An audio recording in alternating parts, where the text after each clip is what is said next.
noite, a graça e a paz do Senhor Jesus. Amém, glória a Deus. Você está feliz de estar aqui hoje à noite? Amém, glória a Deus. Você pode olhar para o irmão do seu lado e dar um belo sorriso e falar: meu irmão, hoje Deus quer falar algo na sua vida.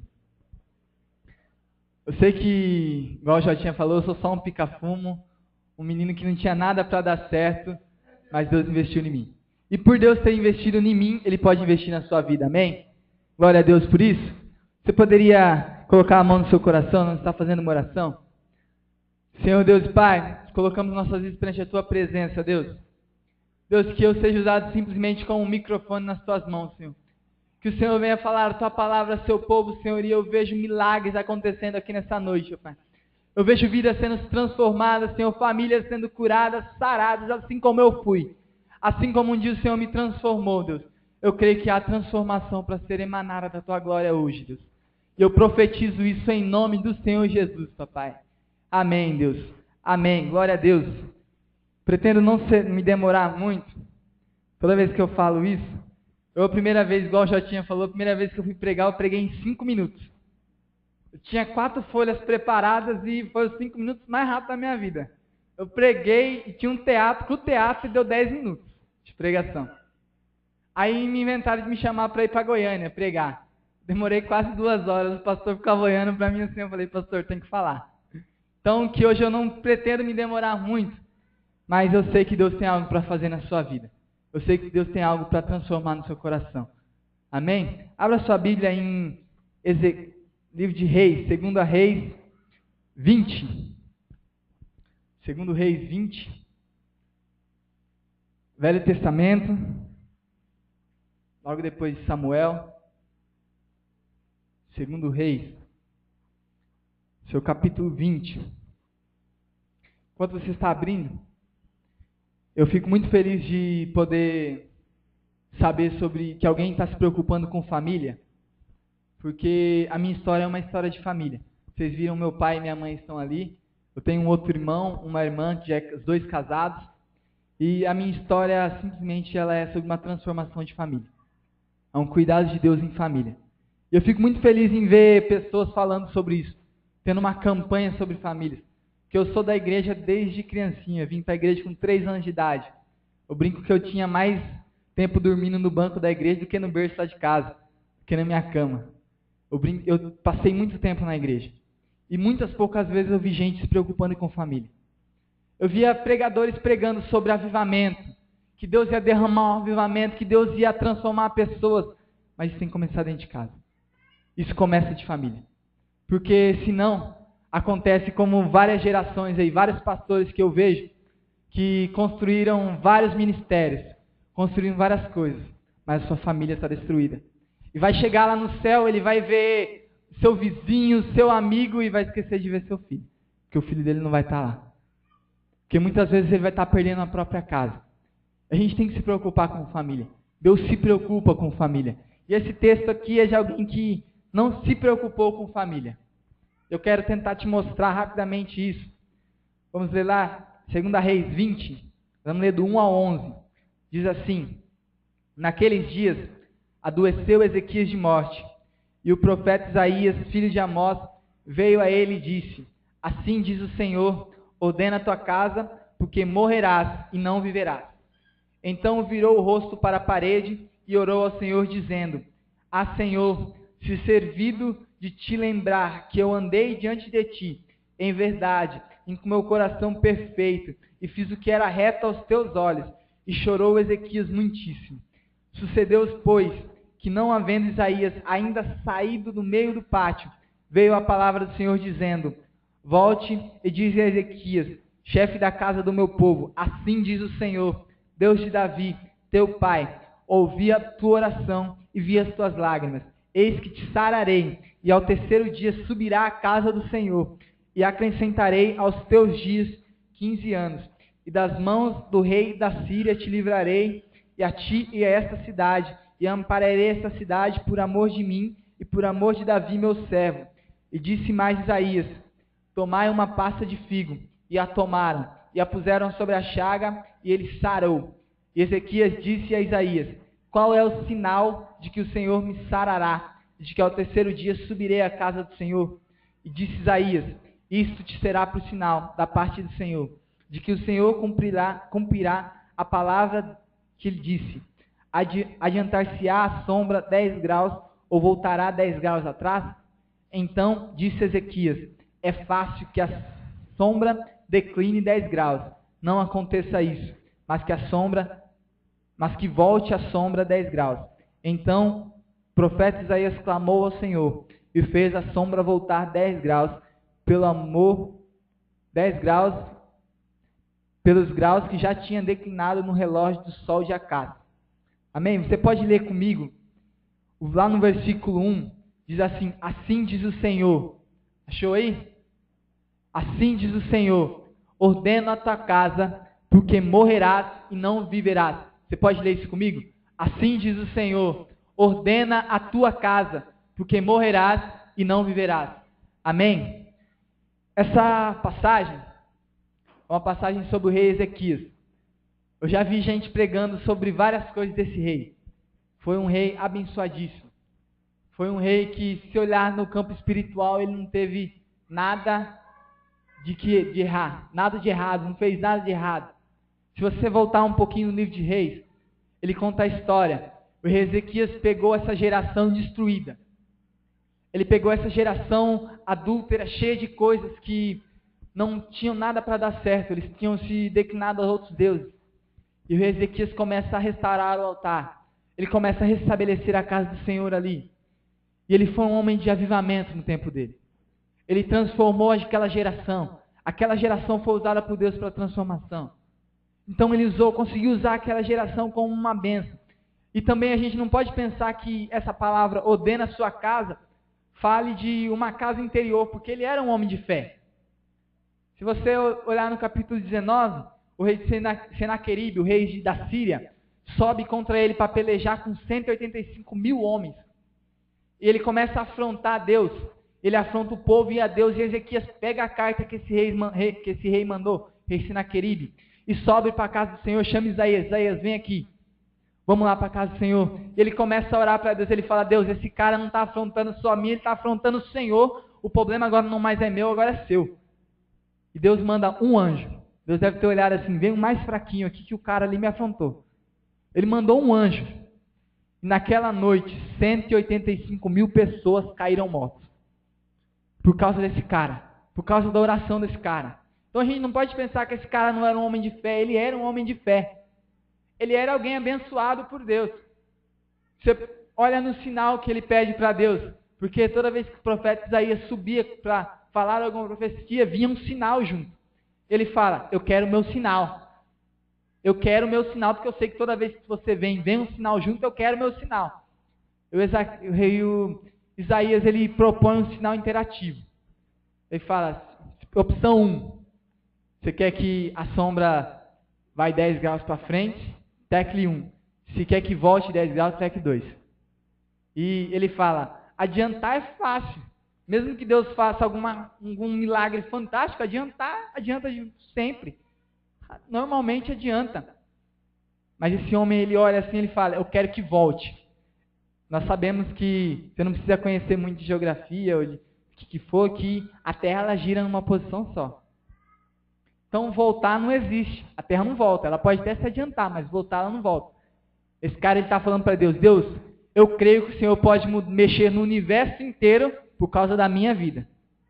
Eu creio que o universo inteiro pode ser movido por causa da minha vida. E ele realmente foi. Realmente a sombra retrocedeu. Mas nós vemos aqui que ele não tinha um entendimento certo sobre o que era oração.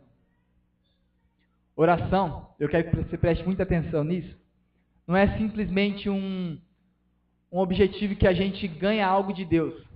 Não é simplesmente para a gente ganhar algo de Deus. A gente simplesmente não chega para orar e pede algo de Deus. Mas a maioria das vezes, a oração é o ambiente que Deus ganha alguma coisa de nós, que Deus consegue nos mudar alguma coisa de nós. Se você olhar no livro de Hebreus, acho que é no capítulo 5, volta ao versículo 7, Jesus ele vai orar no Getsemane e é uma transposição, é uma transcrição daquele versículo Getsemane. E Jesus vai orar no Getsemane e ele fala: Pai, que se possível passe de mim esse cálice. mas se não tiver como, seja feita a tua vontade. Jesus, lá em Hebreus fala que Jesus, mesmo tendo sido ouvido, obedeceu. Então, oração muitas vezes não é um ambiente onde a gente tenta ganhar algo de Deus, mas é muitas vezes onde Deus ganha algo de nós.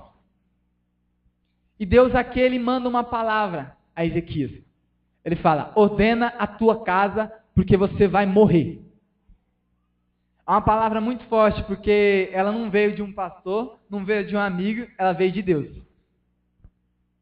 E quando Deus fala alguma coisa, ele cumpre. Então ele já tinha um diagnóstico médico. Ele adoeceu de uma doença de morte. Mas agora o profeta vem para ele e fala: Deus está te falando que você vai morrer. Põe ordem na tua casa. E ele ora para Deus e clama, e Deus muda a história dele, só que ele esquece de pôr ordem na casa. Ele esquece do que Deus pediu. Se você olhar depois você olha em 2 Crônicas, no capítulo 32, você vai ver lá que eles escrevem mais simplificado, é um resumo daquele versículo.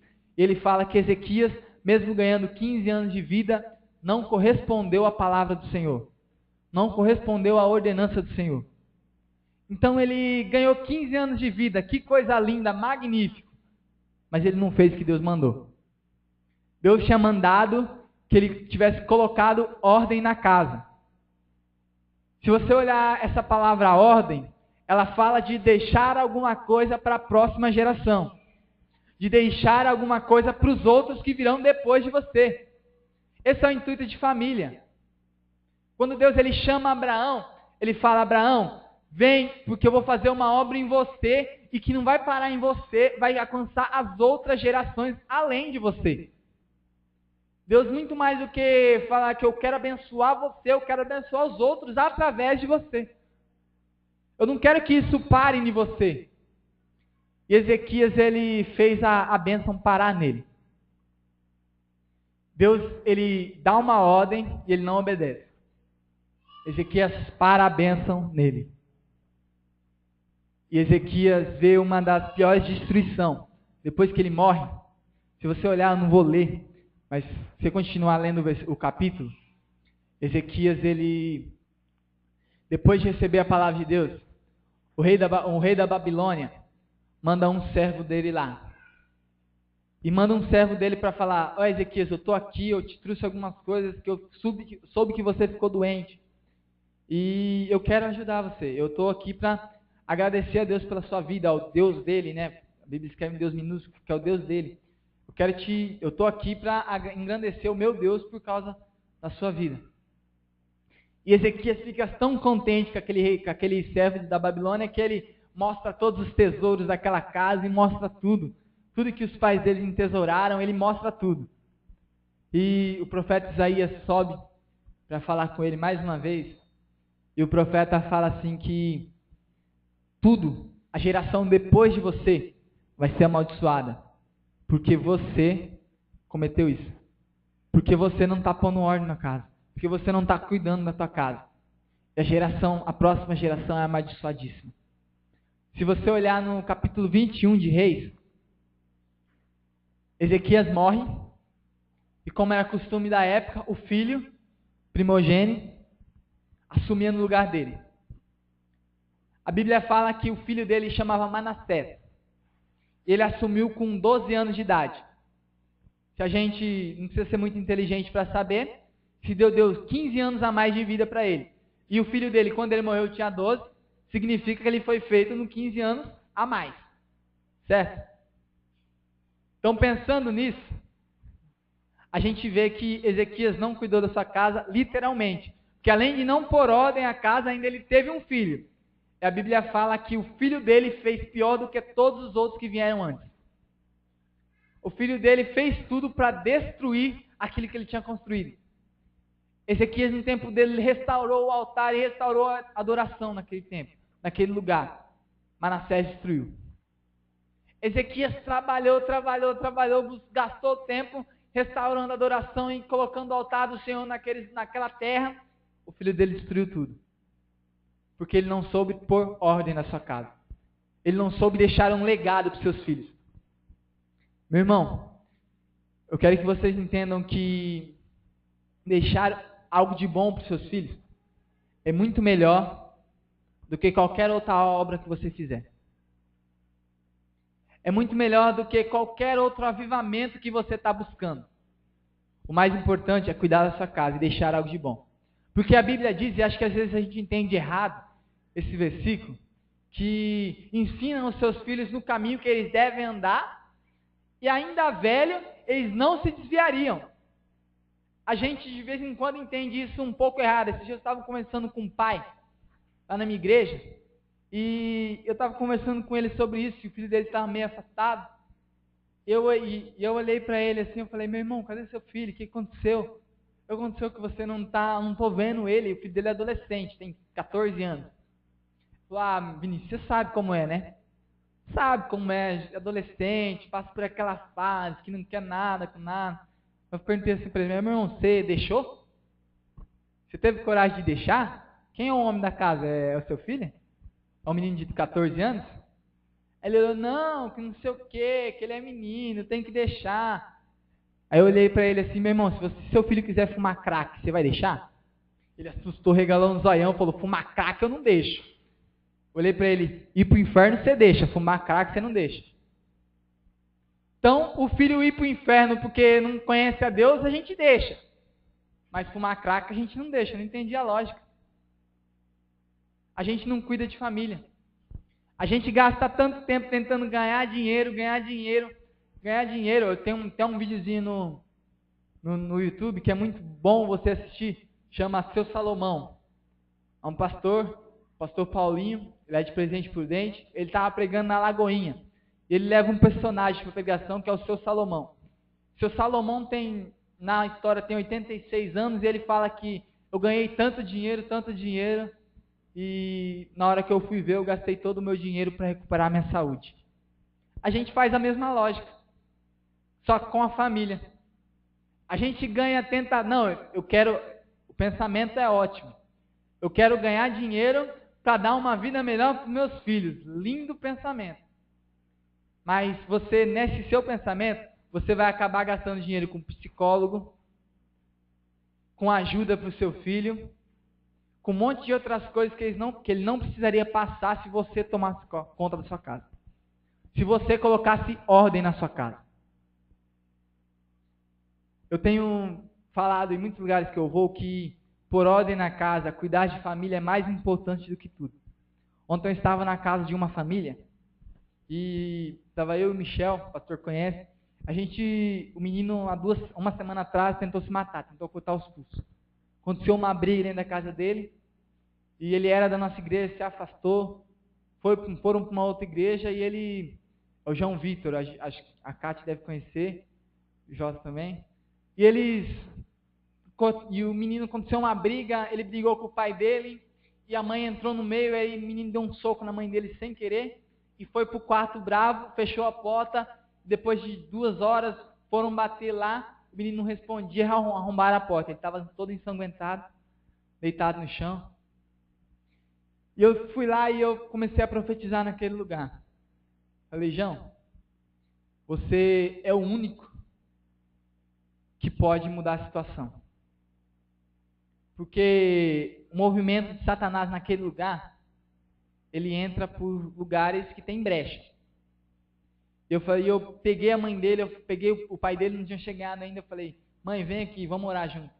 Eu orei junto com ele e falei, o movimento aqui, Satanás até hoje agiu nessa casa, mas a partir de hoje está quebrado toda a arma de Satanás aqui. Porque até hoje eles viveram uma vida de ganhar dinheiro para sustentar filho. De ganhar dinheiro para dar uma vida boa para os filhos e não cuidam dos filhos e não vai acontecer nada enquanto eles não cuidarem do filho. Nós ficamos quase 1 hora falando lá, conversando com eles sobre isso. Que cuidar de filhos é mais importante que ganhar dinheiro. É muito mais importante. Cuidar da sua família, se você, assim como eu, é um jovem, não é casado ainda, cuidar da sua família é muito mais importante do que fazer qualquer outra coisa. Porque casado, que é um namorado, uma namorada, é muito mais importante cuidar da sua família. Porque isso é uma bênção que vai agir quando você tiver a sua. Se você não cuidar agora, quando você tiver a sua, vai estar perdido. Vai acontecer as mesmas coisas. Vai ser a mesma realidade. E a gente vendo que muitas pessoas na Bíblia esqueceram de cuidar da sua família. Na Bíblia eu cito outra pessoa que esqueceu de cuidar da sua família. Se você olhar lá no livro de Samuel no versículo 12, 1 Samuel 12, a pessoa de Samuel era alguém muito abençoado naquele tempo. Ele foi juiz, ele foi profeta e ele foi sacerdote. Ele foi a única pessoa que teve esses 3 ministérios. Alguém que eu particularmente me inspirava e me inspira em muitas coisas. Mas quando eu vejo uma coisa na vida de Samuel, eu bato num ponto que me pega. Que eu falo que seria muito melhor ele ter cuidado da casa dele. Você vê no capítulo 12 de Samuel olha assim e chama o povo inteiro, ele já tinha escolhido Saul para reinar. Ele pergunta para o povo se ele fez alguma coisa de errado com o povo. E o povo fala, não, eu sou testemunha que eu não fiz nada de errado. Depois você olha lá. E no versículo 8, no capítulo 8, um pouquinho antes, o povo pede um rei para Samuel. E se você olhar no versículo, o povo olha para Samuel já de idade. Ele fala, Samuel, você foi uma bênção. Você foi alguém top. Você foi um dos melhores pregadores que eu já vi, um dos melhores profetas, um dos melhores juízes que eu já vi em todo o tempo na minha terra. Mas você está velho e seus filhos não seguem o mesmo caminho que você segue. Os filhos dele, a Bíblia fala que roubavam, que eram um monte de coisa. Por isso você olha no versículo Samuel 8. 1 Samuel 8.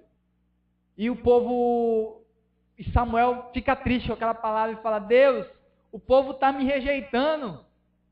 Aí Deus olha para Samuel assim, Samuel, o povo não está te rejeitando.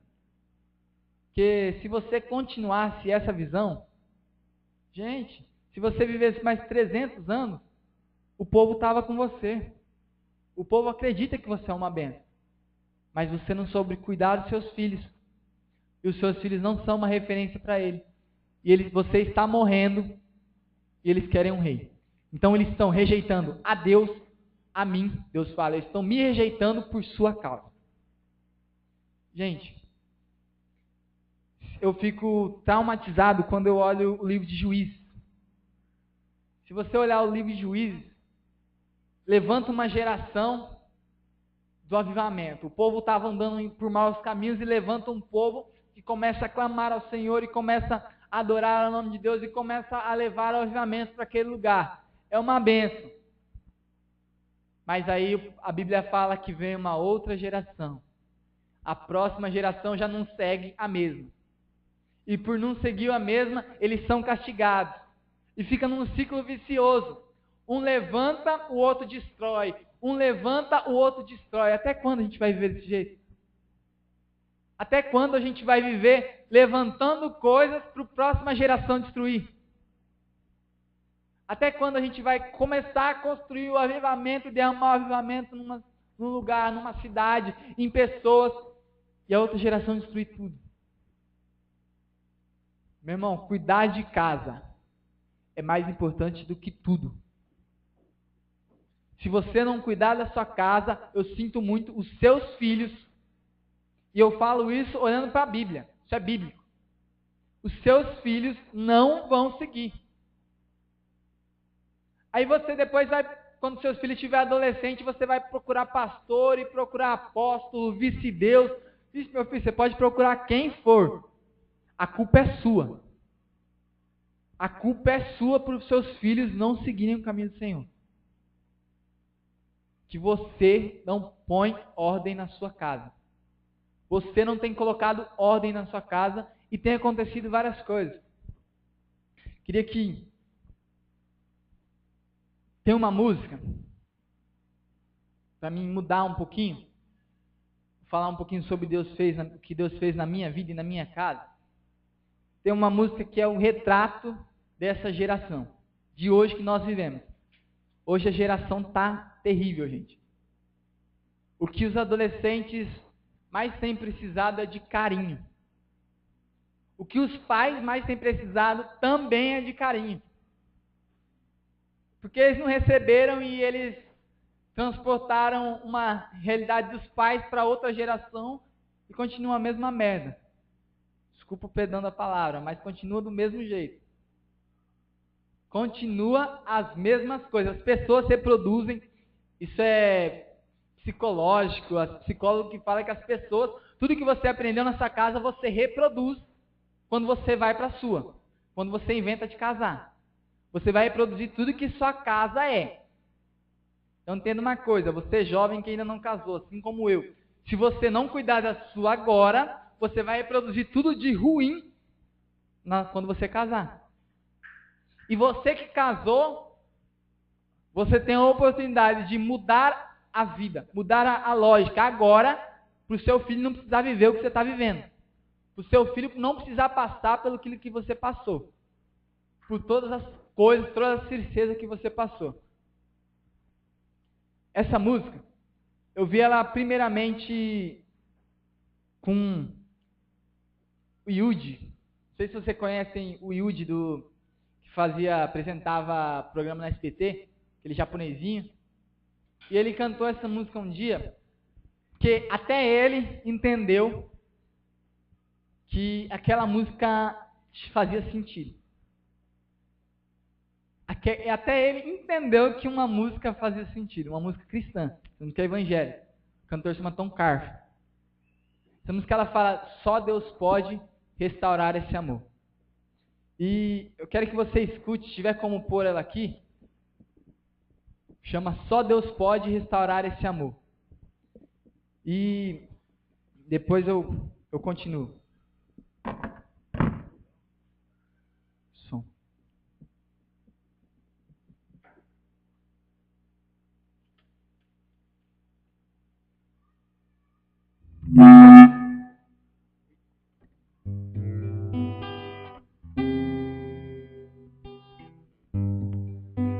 Ela diz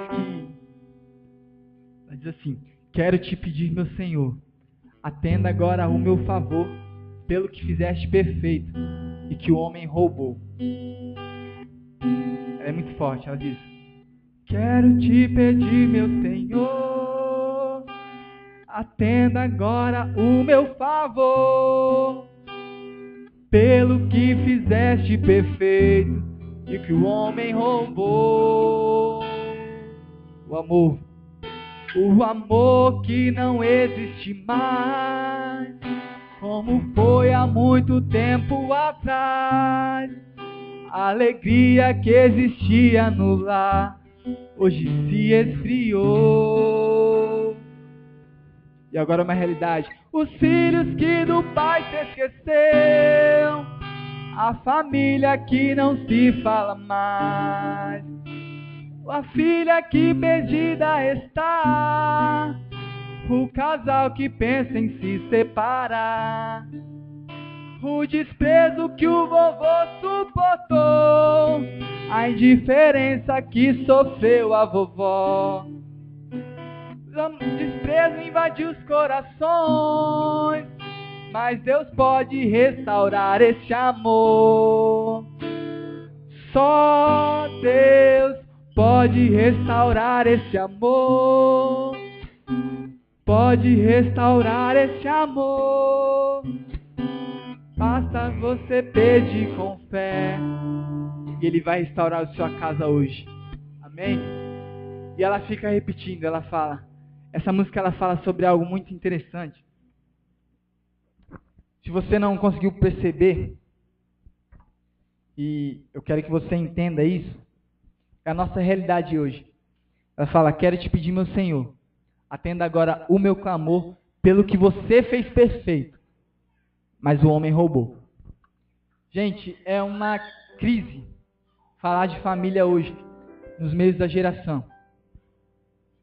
Hoje a gente vê uma geração que, assim como a minha, é machucada. É machucada justamente por família. Eu gostaria de contar um pouquinho rapidinho sobre o que Deus fez na minha. Para que você entenda que cuidar da sua família é mais importante do que tudo. Sabe, eu fui uma criança, eu sou o último filho, sou o caçula. E eu não fui o filho planejado. Deus falou, manda esse, eu vou mandar esse porque tá precisando. Eu sou raspinha do tacho, como muitos gostam de falar. Eu tenho 2 irmãos, como eu já falei. Eu tenho um irmão de 26, uma irmã de 25. E eu sou o caçulinha, eu sou 5 anos mais novo que a minha irmã. Tenho 20 anos. E eu nasci e já cresceu um estigma em mim. Inconscientemente, o diabo implantou em mim uma visão que eu era rejeitado. Por quê? Meu irmão, eu nasci, a minha mãe, como eu disse, não me planejou. Quando ela foi para fazer a operação, para parar de ter filho, ela parou de tomar a pílula e quando ela foi no médico, estava grávida. Era eu. Deus estava me mandando. E eu cresci numa realidade de... A minha mãe era uma pessoa bem difícil. E meu pai era um pouco mais. Então eu cresci nessa realidade. E eu cresci com vários ambientes. Meu pai, quando eu era criança, me levava me fazia conhecer as amantes dele. E eu falo isso com uma naturalidade hoje, porque eu já fui tratado e eu sei que muitas pessoas criam marcas com isso. É marcado com isso. E quando eu tinha 3 anos de idade, eu lembro que meu pai me levava, minha mãe começava a ir na igreja. Minha mãe, quando casou com meu pai, ela se desviou, foi para a católica. Eu tenho uma família por lá de mãe assembleana, arretada. Minha avó é aquela senhorinha do coque, o pessoal gosta de falar. E a minha mãe, ela se desviou. E quando minha mãe se desviou, ela casou, teve os seus filhos. E quando eu tinha 3 anos de idade, quase 4, ela começou a ir na igreja. E como eu disse, o meu pai, ele me levava para conhecer as amantes. Nesse período, minha mãe estava na igreja, ele me tirava da igreja alguns dias e me levava para conhecer as amantes. E eu fui crescendo uma criança fechada. Era uma criança de 3 anos de idade. Eu fui crescendo uma criança que tinha tudo para sorrir, tudo para ser a pessoa mais feliz do mundo. Eu me calava, porque eu não podia contar das coisas que eu tinha, das marcas que eu tinha feito, das marcas que tinha no meu coração, eu não podia contar. E eu fui crescendo nessa realidade. Por volta de 6, 7 anos de idade, meu pai vem para a igreja. E começa um movimento de agir. O Senhor começa a obra na minha família. Meus pais começam a cuidar de juvenis. Eu começo a ir para acampamento. E eu começo a viver várias realidades, mas eu ainda era fechado. Com 11 anos de idade, o Senhor me chama para algo que eu falei que era loucura. Até hoje eu falo que é loucura. Com 11 anos de idade, o Senhor me pega no acampamento, me põe numa posição que eu não sei até hoje como que eu podia estar naquela posição. O meu pai também não sabe, que eu estava deitado, tinha alguma mão atrás de mim. Eu olhava para o pastor é o pastor Robson. Robinho, pastor baixinho, todo mundo conhece, ele é líder de oração. Uma bênção, bênção de Deus. E ele me coloca numa posição deitado e eu olho para ele para ver se tinha alguém me segurando, porque tinha alguém me segurando. Ele olha para mim, não tem ninguém me segurando, meu filho, pelo menos não eu. E ele olha, ele profetiza sobre a minha vida, ele fala que Deus estava me chamando para ser profeta. Naquele momento, Deus fala assim, você vai ser maior que o seu irmão. Meu irmão, ele tinha acabado de receber, já era praticamente um pastor. Ele tinha recebido o chamado pastoral, ele era alguém ativo na igreja, pregava, e eu era alguém extremamente tímido. Eu não sabia falar um A com uma pessoa frente a frente, imagina no microfone. Tinha até medo disso. Fugia do microfone. Fugia com gosto mesmo, mas corria de passar longe do microfone. E ele vem me chamando para algo, para ser profeta nessa geração. Eu falei, você é louco, Deus. Só pode ser louco. E os anos vão se passando. Quando eu tinha 12 anos de idade, a gente se muda para uma outra igreja. Fica 1 ano e meio, por volta de 1 ano e meio nessa igreja. E nessa igreja eu me batizo, eu ainda não era batizado. E quando eu vou lá fazer a profissão de fé dessa igreja de casa de geração, eu tinha 11 anos de idade, um monte de gente lá, 20, 30 anos de idade, foram fazer a profissão de fé comigo, né? E o pastor, depois de um tempo, ele olha para minha mãe e fala: mãe, o seu filho foi o que mais respondia sobre a Bíblia. A minha mãe, eu tive o privilégio de ser criado na escola dominical. Eu não gostava, não. Assim como toda criança não gosta. Nós não gostamos, toda criança não gosta de ir para a escola dominical, gente. Mas minha mãe, eu gostava de jogar bola. E alguns dias, alguns domingos, eu gostava de ir para alguns torneios, jogar bola. O pessoal me chamava. E minha mãe falava assim: se você não for para a escola dominical, você não vai jogar bola. Aí eu falava: minha mãe, não dá para brigar, perdi. Tem que ir para a escola dominical. E empurrado. Mas eu aprendi muito nesse tempo. Glorifica a Deus que minha mãe me forçou e eu aprendi muito. Se você é pai, forte com seus filhos. Tem dia que ele não vai querer ir, leve. Eu agradeço a Deus por isso. E quando a gente muda para essa outra igreja, os meus pais se separam. E o meu mundo que parecia que estava se equilibrando, detona de uma vez. Já não valia muita coisa, a partir de agora não valia mais nada. Já não tinha mais chão nenhum. E eu fiquei 12, 13, 14 anos indo para o mundo. Os meus pais, logo depois que eles se separaram, eles brigavam muito. E eu não gostava de ficar em casa, porque eu ficava em casa no quarto chorando, ou ia para a rua. Era mais divertido ir para a rua, eu ia para a rua. E na rua a gente não aprende nada bom, a gente não faz nada que é bom. E eu fui me desviando. E eu quero te dar um pause para falar que a gente não precisa sair da igreja para se desviar. Uma coisa que o diabo entendeu é que ele não precisa mais tirar o crente da igreja para desviar ele. Ele desvia no banco, dando dízimo. Eu dava meu dízimo, eu tocava no louvor. Saía do louvor, ia para a rua, fazia as coisas terríveis. No mundão aí. Com 14 anos, Deus manda um pastor para Presidente Bernardo. Jotinha, Jonatas, vários nomes que a gente chama. Pica-fogo, tem tudo isso também. Ele manda um pastor para lá. E esse pastor, assim como ele falou, ele me chama para um discipulado. Mas, gente, eu ia para o discipulado, gente, quando eu ia. Que era assim, ele marcava semanalmente. Eu ia uma vez no mês, quando eu ia. E quando eu ia era 5 minutos. Ele começava, não sei o que, entendeu, Vinícius? Entendi tudo. Entendi nada, mas falava que entendia tudo. Queria sair logo dali porque me enchia o saco aqui. Mas Deus começou a entrar no meu coração por causa daquela atitude. Nunca ninguém tinha gastado tempo comigo, me sentando num lugar e falando: eu quero cuidar de você. E ele quis. E por ele querer, eu me fui transformado. Com 15 anos de idade, ele tinha descido o Ministério de Louvor, e eu fazia parte desse ministério, então nós descemos e ele começou a dar curso, por 3 meses, nesse período de ensaio do louvor que a gente tinha. A gente ensaiava sempre antes do culto. E nesse curso, um dia, eles começaram a tocar uma música, eu não me lembro nem a música que eles estavam tocando, mas naquele momento Deus olhou assim para mim e ele falou assim: Vinícius. Eu respondi: oi. Eu já tinha ouvido a voz de Deus antigamente. Eu respondi: oi. Falou: você sabe o seu talento? Falei: opa, deu um sorriso. Eu falei: Deus, eu sou bom, cara. Sou o melhor. Nossa, Deus.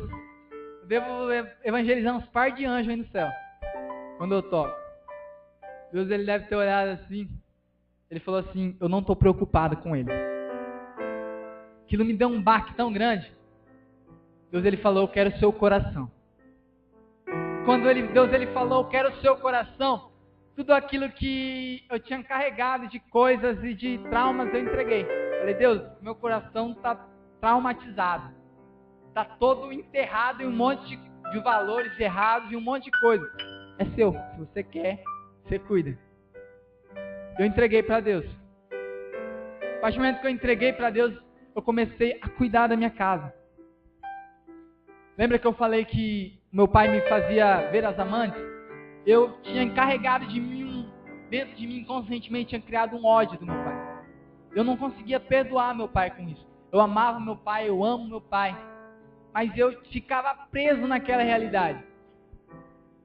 Um dia no acampamento do Conexão, primeiro Conexão que teve, a Kelly até estava em Oswaldo Cruz. Primeiro acampamento que teve em Oswaldo Cruz, eu estava fazendo parte da diretoria do acampamento, já estava começando o meu tratamento com Deus. Quando chega a ministração do pastor Andrezão, que hoje está em Campinas. E o pastor André, ele conta que o pai dele também, do mesmo jeito, implantou nele uma realidade de traição, e que ele tinha ódio do pai dele, e que um dia Deus olhou para ele e você tem que perdoar. E eu, assim como o pastor André, falei, Deus, você é louco. Não fui eu que fiz, foi meu pai, eu não vou perdoar. E por incrível que pareça, o pastor Jonathan, em toda a mensagem, falava sobre perdão. Eu ficava, gente, esse pastor está me perseguindo, gente. É perseguição gospel esse daqui. Ele só pode estar me perseguindo. Toda a mensagem ele falava sobre perdão e eu falava, Deus, eu não vou perdoar. Deus, um dia ele olhou para mim assim e ele falou, você quer mesmo impactar essa geração? Que eu já tinha começado a pregar, eu já tinha começado a levar a mensagem, mas Deus ele olhou para mim, você quer mesmo impactar essa geração? Eu falei, Deus, eu quero. Cuida da sua casa. Cuida da sua casa. E quando Deus ele falou, cuida da sua casa, ele começou a falar, pede perdão. Meu irmão, o orgulho é a coisa que mais te afasta de Deus. Que a palavra de Deus diz que Deus resiste aos soberbos. E eu estava sendo afastado da presença de Deus porque eu não perdoava meu pai. Aquele dia eu falei, Deus, tá bom, vamos trabalhar. Demorou umas 2, 3 semanas. Eu peguei meu pai ainda não morava com a gente, morava numa outra casa. E domingo à noite, depois do culto, ele foi em casa, jantamos, o ambiente tinha começado a melhorar. Eu comecei a colocar o joelho no chão e comecei a orar pela minha casa, pela minha família. Gastei tempo. Falei, Deus, eu quero pedir perdão para os meus pais. Eu quero pedir perdão para o meu pai. Porque, mesmo que inconscientemente ele me marcou, e eu botei a culpa nele até hoje disso. Eu cheguei no meu pai um dia, pai, eu quero conversar com você. Ele estava indo embora, entramos no carro e falei, pai, eu quero te pedir perdão. Acho que ele vai lembrar, isso faz uns 2 anos e meio. Eu falei, pai, eu quero te pedir perdão, porque você me marcou com algumas coisas. E eu botei a culpa de todas as escolhas erradas que eu tinha feito até agora em você. E com isso eu estava travando a minha vida, a sua e a da nossa família. Gente, o orgulho, a falta de perdão cria uma barreira. E Deus, Ele até pode, mas Ele nunca vai avançar barreiras que nós mesmos criamos. Essas barreiras têm que ser tiradas por nós. Naquele momento eu pedi perdão e uma barreira se quebrou. Uma barreira no mundo espiritual e no mundo físico se quebrou ali. E a minha casa começou a prosperar. A minha casa começou a ser restaurada, começou a ser modelada. Agora no padrão de Deus. E quando fez 1 ano agora, dia 14 de dezembro, do casamento dos meus pais. Meus pais se casaram. Minha casa hoje nós vivemos num outro ambiente. A gente até brinca que Deus ele transformou uma realidade. E quando eu vejo que meus pais, como eu falei, eles são meio difíceis. Continuam sendo, gente. Eles já mudaram muita coisa, mas ainda são meio difíceis. E tem dia que eles chegam em casa, a casa está toda arrumadinha. Eu tenho uma coisa que eu não gosto de fazer: lavar a louça e limpar a casa. Odeio. Nossa, me dá até arrepio. Mas tem dia que o movimento de casa, eles chegam, a casa está toda arrumadinha. Aí eles começam a olhar assim, meu pai esse dia olhou. Aí, Vinícius, o que aconteceu? Eu olho assim pra ele, hoje o negócio tava feio aqui em casa. Vocês estavam brigando demais, aí eu arrumei tudo, que é ver se melhora a coisa. E aí a gente começa a brincar e os movimentos mudam. O jeito de trabalhar como família mudou. Hoje Deus tem restaurado a minha vida. Deus tem restaurado a vida dos meus pais. Ele tem nos usado para falar sobre família. Hoje eu tenho a liberdade de ir na casa de um irmão, igual eu estava contando do João. Fui lá na casa dele e eu posso falar que hoje eu tenho uma família restaurada. É diferente. É diferente você falar simplesmente da Bíblia. É lindo, meu irmão, falar da Bíblia. Eu te incentivo a ler muito a Bíblia, a conhecer da Bíblia. Mas você não pode falar simplesmente da Bíblia. Você tem que falar do que é algo que Deus fez em você para as pessoas. Ser testemunha de Cristo. A palavra de Deus diz lá em um versículo muito conhecido, Atos 1:8.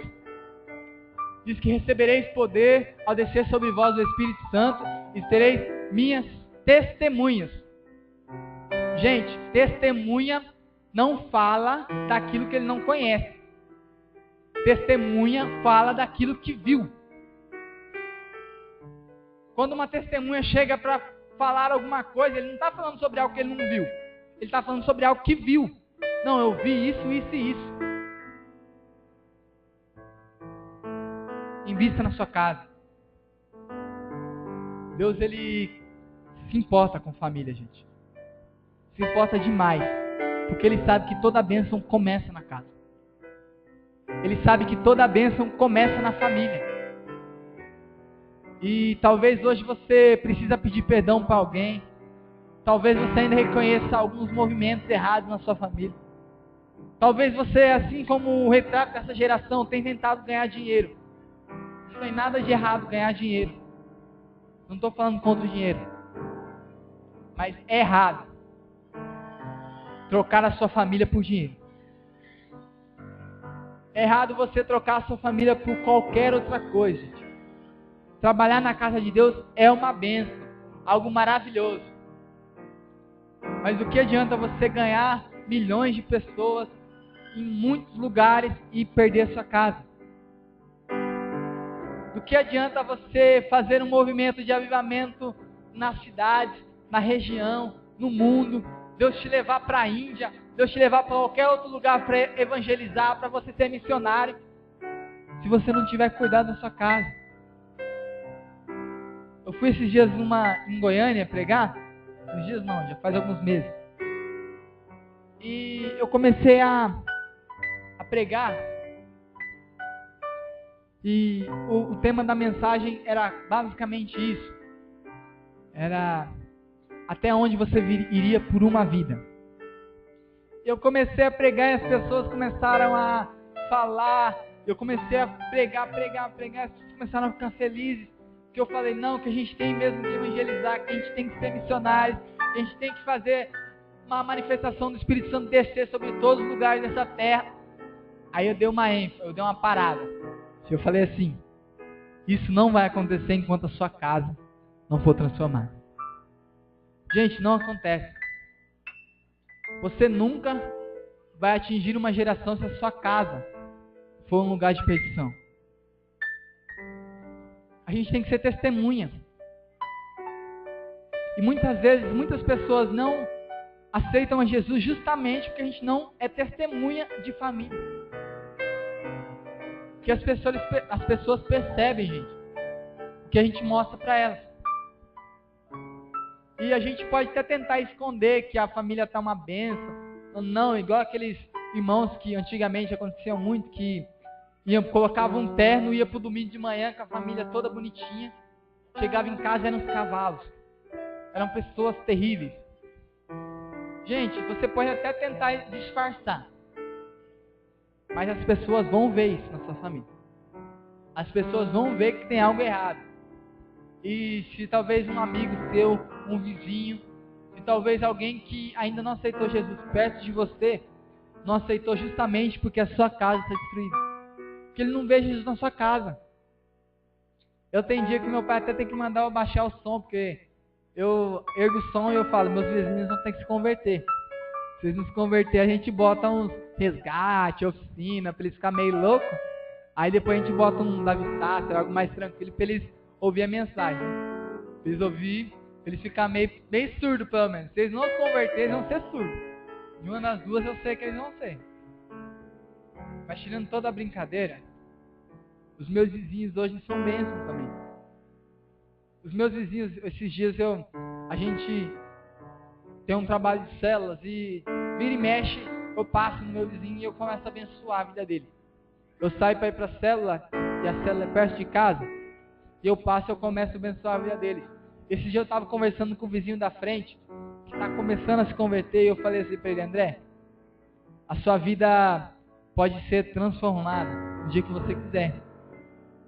A sua história de família pode ser transformada no dia que você quiser. É só você, assim como a gente teve que fazer algum dia, olhar para Jesus e começar a cuidar da casa. Gente, não tem como a gente viver qualquer outro ambiente, a gente não cuidar da casa. Não tem como a gente fazer qualquer outra coisa se não cuidarmos da nossa casa. Deus se importa com isso. Queria que você se colocasse em pé para parecer que está acabando. Que dá um psicológico, né? Quando a gente fala para colocar de pé, dá aquele psicológico. Vocês pensam, não, tá acabando. Brincadeira, tá acabando mesmo. Mas eu queria fazer 2 orações.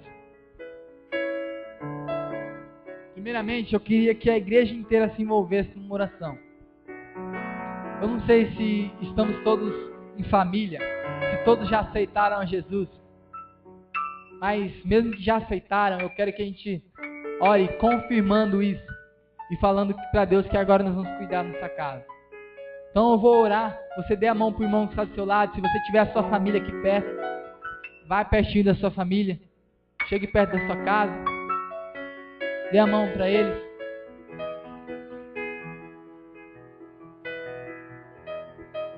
Que você não precisa nem fechar os olhos, mesmo de olhos abertos, comece a profetizar e ore comigo, diz, Senhor Jesus, eu te aceito como Senhor da minha vida e muito mais como Senhor da minha vida, mas como cuidador da minha família. Deus, eu te recebo no meu lar, ali é e nunca mais será um ambiente de discórdia. A partir de hoje vai ser, está sendo e para sempre será um lugar de bênção, um lugar onde a manifestação do Senhor vai estar presente, onde vida fluirá. Eu declaro que vou cuidar como sacerdote da minha casa. Eu declaro que sou bênção para minha família, para os meus irmãos, para os meus amigos, para os meus vizinhos. Amém. Você pode aplaudir ao nome do Senhor?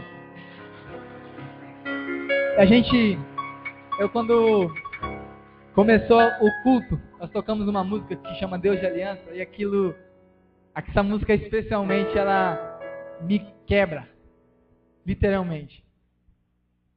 Porque ela fala de uma aliança, de um Deus que é fiel em todo tempo.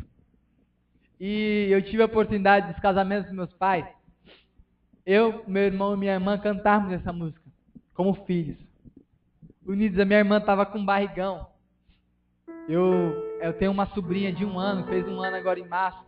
E agora eu descobri que você é titio de novo. Falei pra Deus, titio 2 vezes. Antes de casar, queima o filme, bicho. É, Deus.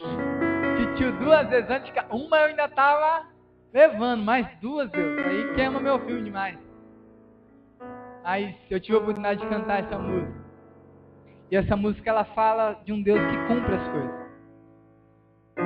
E nós, antes de fazermos a última oração, levantando um clamor sobre as famílias da igreja, as famílias dessa geração. Queria que você cantasse ela comigo. Pudéssemos cantar ela junto. Declarando: Deus, eu sei que os teus olhos, sempre atentos, permanecem em mim.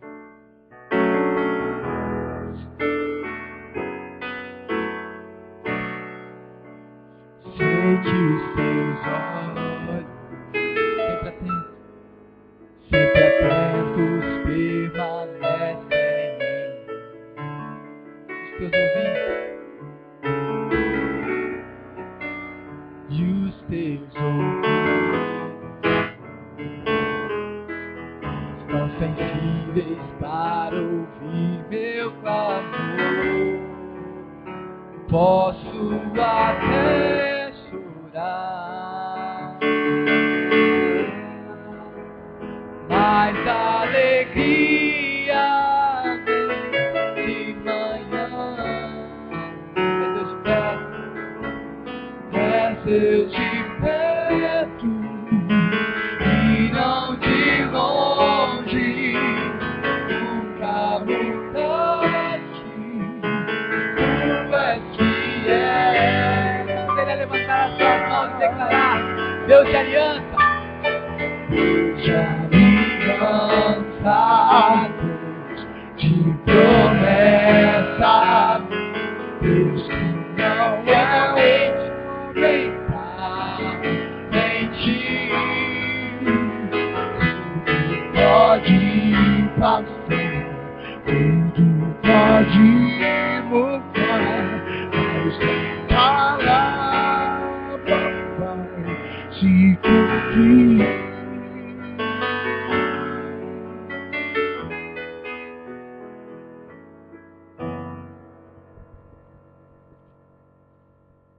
Assim como Deus disse a Abraão: em ti serão benditas todas as famílias da terra. Isso é uma promessa de Deus. E Deus, Ele não é homem para mentir. Você pode passar por tudo, pode o mundo cair, mas se Deus falou uma vírgula a teu respeito, vai se cumprir. Essa promessa de Abraão vigora hoje. Porque a Bíblia diz que em ti seriam benditas todas as famílias da terra. Não ia ser a do seu filho, nem a do seu neto, nem a do seu bisneto, ia ser todas. Meu irmão, eu faço parte dessa terra. Você faz parte dessa terra. Então essa promessa diz respeito a mim e a você. Essa promessa, ela ainda está viva em mim e você. E se ela ainda está viva, nós temos que viver isso. O legal da Bíblia é que tem tantas promessas vindas que a gente só precisa viver. A gente só precisa tomar posição e vive. Está disponível. Não é algo que a gente precise de alguma coisa para viver, ou precise de... O preço já foi pago, meu irmão. Você só precisa aceitar Jesus e viver. Você só precisa viver. Meu irmão, eu creio que, assim como eu, muitos dos nossos familiares ainda não são cristãos. Eu creio que a partir de hoje eles vão começar a ser. Porque nós vamos mostrar um Cristo para eles, diferente. Um Cristo que não está pregado numa cruz. Um Cristo que a gente não pode, a gente não carrega num crucifixo. Mas um Cristo que nos carrega. E simplesmente pelo fato dele nos carregar, pessoas são transformadas. A unção de Deus é emanada. Pessoas são libertas. Famílias são curadas. Simplesmente pelo fato de Cristo nos carregar. É um bando de pica-fumo. É um bando de nada. Eu sou nada, você, meu irmão. Se você quer ser alguma coisa, você não é nada, meu irmão. Eu sinto muito em dizer, mas nós não somos nada. Nós vamos pro pó. Mas Cristo venceu a morte. E nos deu a oportunidade de estar com Ele. Então vamos levar a nossa família junto. A nossa casa vai junto. Amém? Você crê nisso? Feche os corredores. Dê a mão para o irmão que está do seu lado. Pode fechar os corredores. E vamos levantar um clamor. Meu irmão, eu não quero orar sozinho. que às vezes na minha igreja acontece, a gente, não, vamos levantar um clamor, e eu fico orando sozinho. Eu fico orando sozinho, porque as pessoas ficam só mexendo no lábio.